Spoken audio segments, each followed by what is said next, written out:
नमस्कार. आज नवरात्रीचा 5वा दिवस. 5व्या दिवशी ललिता पंचमीची पूजा केली जाते. या देवीसाठी एक करंड्याची पूजा, की ज्याला दुर्वा, मूळ दुर्वा वाहण्याचं ह्याला खूप महत्त्व आहे.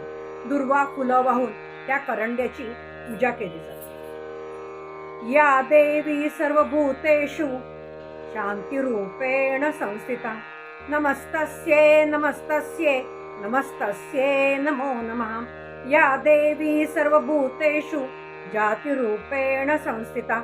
नमस्तस्ये नमस्तस्ये नमस्तस्ये नमो नमः.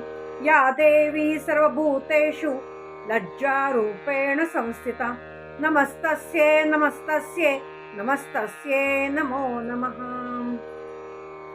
पंचमम स्कंदमातेती म्हणजे स्कंदमाता या देवीची आज आपण उपासना करणार आहोत.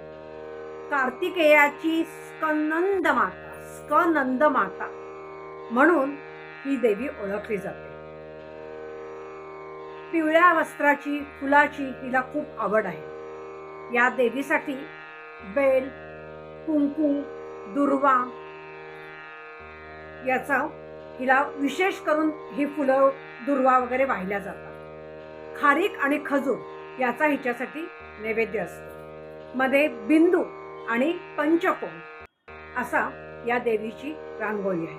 अशी स्कंदमाता शत्रूचा नाश करण्यासाठी या देवीची उपासना केली जाते. म्हणूनच शत्रूंचा नाश करायचा असेल तर या स्कंदमाता या देवीची उपासना